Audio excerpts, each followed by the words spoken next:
I'm Jaclyn Johnson. And I'm Marina Middleton. And this is WorkParty, a podcast that's part work and part party. WorkParty celebrates a new generation of women who are redefining the meaning of work on their own terms and having fun while doing it. In this podcast, we are diving into all the areas of being a working woman: mind, body, and business. No topic is off limit. Real talk and hot takes. Think of us as your internet work wives. This is WorkParty, the podcast. Wait, where's the champagne? Confidence looks different in every season, whether you're raising capital, running a team, or navigating major life transitions. Today, we're talking about building and holding on to confidence in work, leadership, and personal life, and how it affects every facet. I love it. I feel like with this episode, we're going to be talking about so much, but I think the biggest thing that we just wrapped is like hustle culture and balancing and this pressure of like having it all figured out. But let's start with fundraising first. Yeah. So confidence when it comes to fundraising. You bootstrapped Create and Cultivate originally. How does it feel going into a new era of Create and Cultivate and raising? So much easier. Yeah, totally. It's actually crazy how easy it is to raise for Create and Cultivate and how challenging it can be for newer businesses. I mean, I think the reason why it's easier for Create and Cultivate is like we have proof of concept, obviously. Totally. We have a strong vision moving forward. And we have a brand that is like beloved. So it's like it's a different beast in terms of fundraising. And also like it's such a strategic company for so many investors that have capital. Like it makes a lot of sense now. And I think also we missed the whole like, oh, what a cute business, like events businesses can only be so big, blah, blah, blah. That mentality has gone out the window. And I think like the timing is really great for us. And it's just nice to have like the ability to have cash to fall back on. Like obviously events are expensive and like teams are expensive and all that. So it's like going into it where we aren't feeling like every day like we're like, oh my God, like it's all on us. Like we have to make this work. We every dollar in, have to say yes to every opportunity, which is really like the mentality I had because I had to. It's just nice. It's definitely a different approach to building a business. Totally. Yeah. I think also helps. We have a very fearless leader and CEO that is running, a very delusional one that has never raised money before. And so I think from the flip side, the confidence that I've had in terms of like going into these VC meetings or angel meetings or whatever meetings is very interesting to me. Sometimes I leave and I'm like, do they know I've never done this before? But I think that there is this level of like conviction that you have to have when you are building. Like you have to believe to your core that this is going to be successful. And I think for us, we were raising really around this like Create and Cultivate 2.0. This is the vision. This is what we're building. Here's what people were obsessed with before. And here's what we're building now. Talking about the festival, like making it this like massive thing. You have to talk about it as if it's already happened or it's happening before it happens. And I think people don't realize that, like in all aspects, but in raising specifically, you talk a lot about things that have not happened and just like very future and forward facing. And that's really hard. You're raising money on the future potentiality of the company. Yeah. The future end game of the business of how big it could possibly be. One thing in venture that does bother me and I think needs to change, and I have noticed like it has changed in some ways, is the fact that like you get into a VC meeting and I understand that their business at the end of the day is that they have a pool of money from LPs. People have given them money. Yep. They look at a bunch of different companies. Sometimes they have a thesis like women-owned or AI or whatever it is. And they say, we're going to invest and take a bet on 20 companies. And we're going to put in money into 20 of these companies with the hope of one being super successful, mind-blowingly successful. And once these other ones start to show that they maybe aren't those companies, they kind of like lose. We're not helping you as much. We're not as interested. We're only interested in these like 5 winners. And then of the 5 winners, one's going to win. And that's the model, right? At the end of the day. And I think it's so problematic because I do think there can be multiple winners at lower exits. Not every exit needs to be a $1.9 billion exit. Totally. To, again, repay out the fund and obviously give everyone their money. Amazing. Congratulations. That's very exciting. But that limits the potential of so many other businesses where they could be exiting for 4x, 5x, 6x, whatever it is, and have a good and meaningful exit for people. Yeah, it's not the $1 billion payday, but these are good and successful businesses. So I think when it comes to VC, if you get in the room, and this is like good for women to learn, because when I was on the VC side and investing, we're very conservative in terms of expectations. We want to over deliver, and we want to be realistic about what we think is possible. Men come onto a VC pitch, they're like, we'll be $1 billion business in 2 years. Yeah. Like, we're absolutely crushing, blah, blah, blah's interested, this name, that name interested.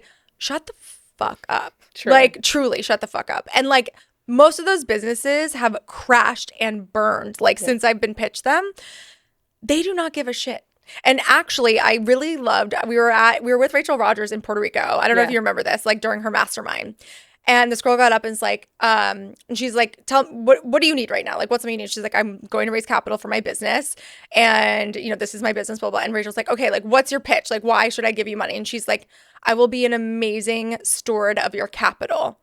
And Rachel, I remember, goes, you know who doesn't give a fuck about being an amazing steward of your capital? Men. Yeah. And it was such a funny moment because I was like, she's absolutely right. Totally. Like, men will crash and burn a business every other day of the week. They don't give a shit. It's because they're fearless.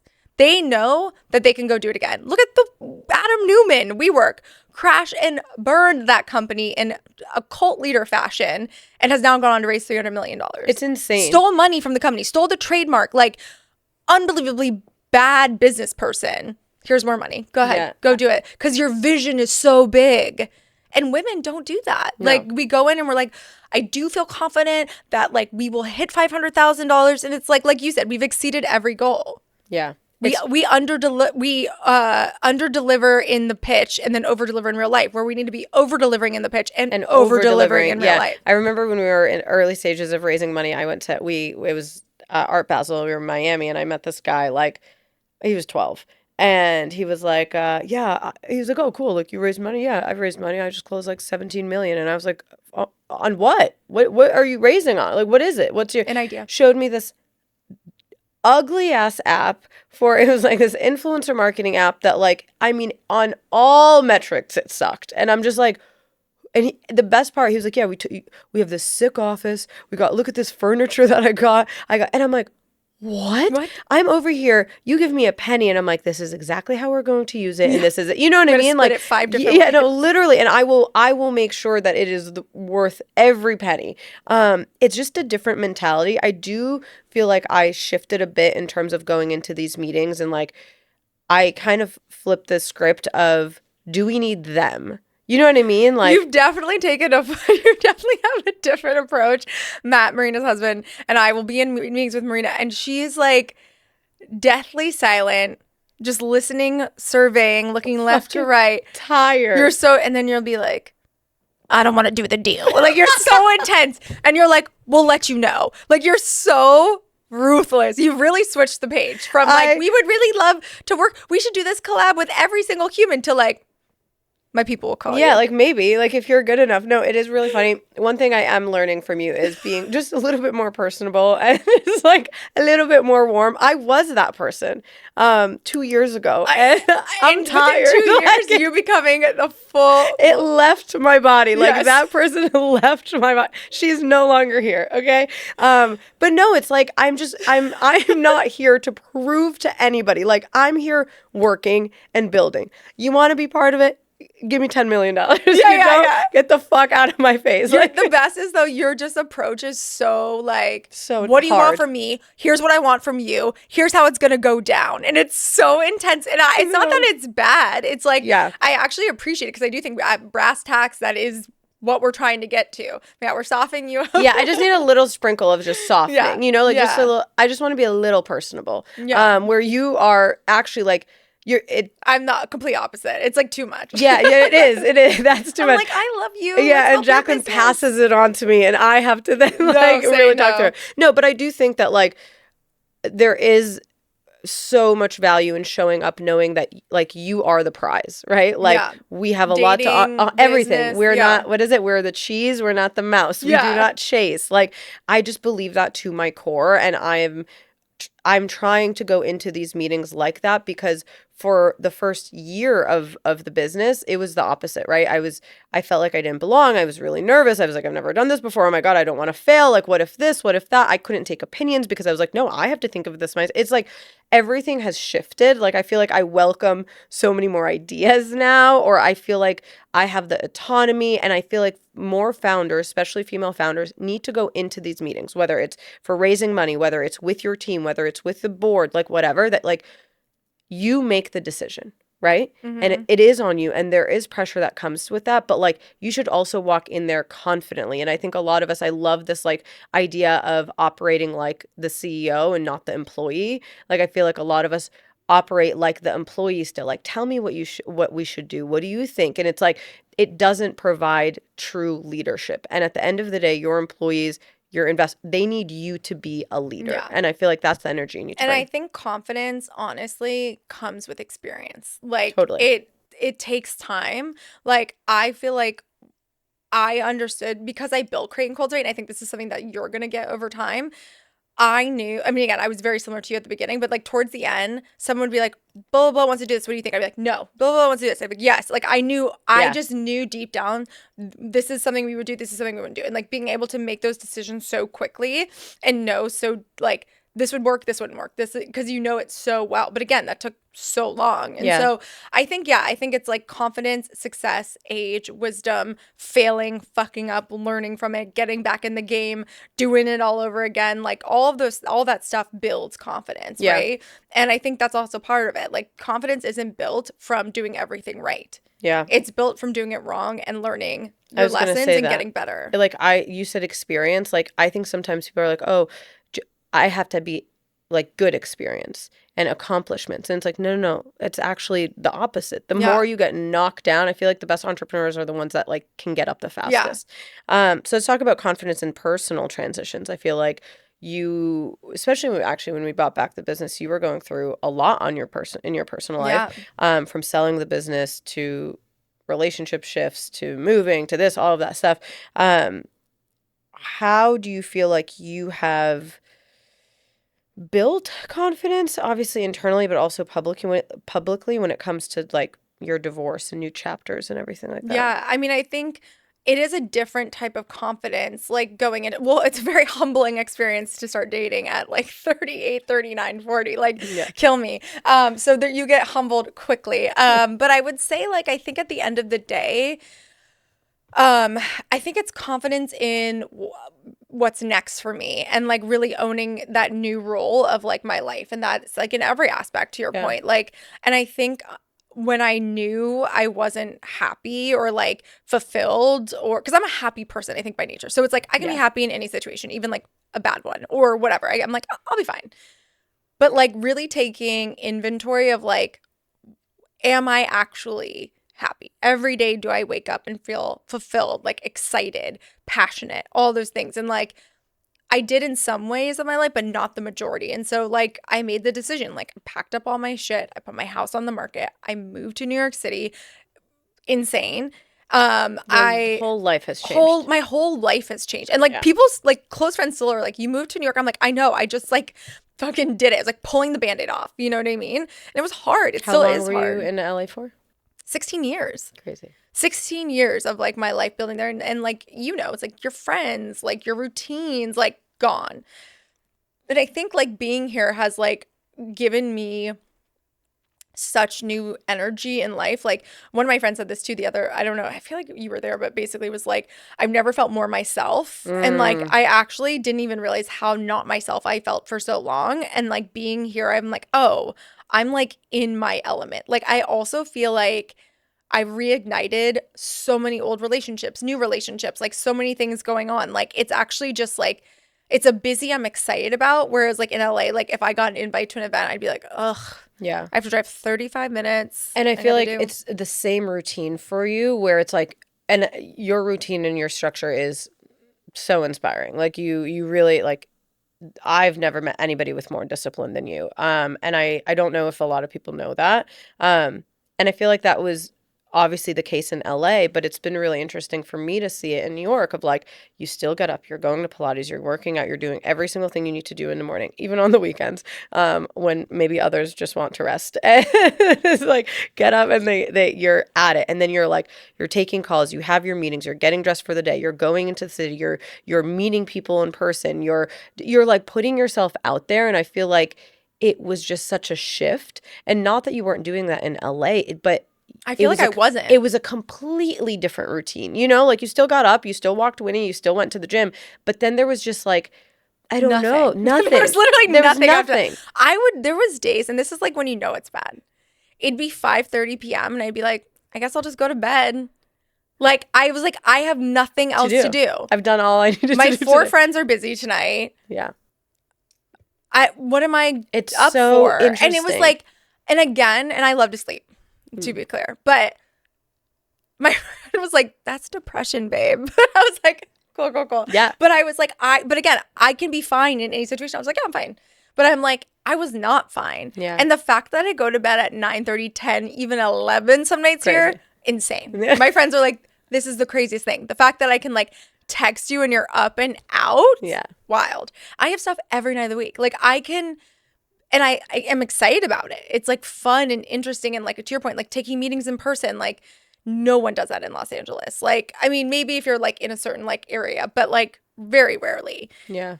And it's like, I miss people, especially with like the launch of AI and like now all of this stuff. It's like, I just want to connect. And like, I mean, obviously this is why we have like Create and Cultivate and like the IRL experience of it all. But I think it's, yeah, I don't know. And that takes confidence to go out and like reignite these like relationships. And it's been awesome because people have been like, I would put on my Instagram story, hi, I'm moving to New York, I need friends. Like, and people were like, hey, wow, hang out, yeah. all this stuff. It is interesting also, when you shift your environment, I'm a big believer of this, you get your creativity back. You're like, there's just this spark. And I feel like you have that 110%. And I definitely feel like any big transitions that I've had, I feel like I've gained back my excitement, gained back my creativity, gained back. It's just because I changed my literal environment that I'm in. So 16 years in LA, like, and I remember you, and not like you were terrified, but you were like, holy shit, what am I doing? Yeah. Do I need to do this? It feels like, crazy. It felt like insane.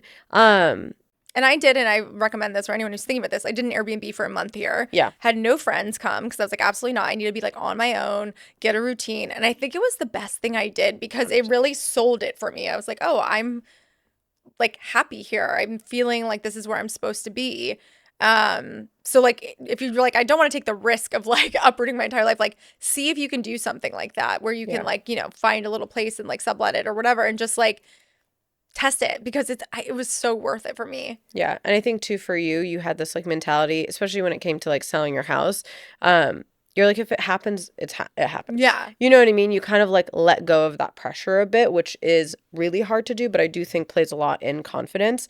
I love it. Well, I'm so happy you're in New York. Yeah, it's been really fun. It's the best thing ever. I think for just when I think through confidence, we talked about leadership, obviously your personal life transitions. I think for me, confidence started as like an intentional thing that I realized I did not have was when I became a single mom at 23. I was like, how do I show up? And there was this whole narrative of like, well, people aren't expecting anything from me anymore because I'm a single mom, like life is hard and this is it. And my career no longer comes first. And I just feel like there's a lot of this like just narrative that people put on you, beliefs and stories that people put on you that really makes it hard for you to show up confidently. And I feel like for me, I'm like, oh, you think I can't do it?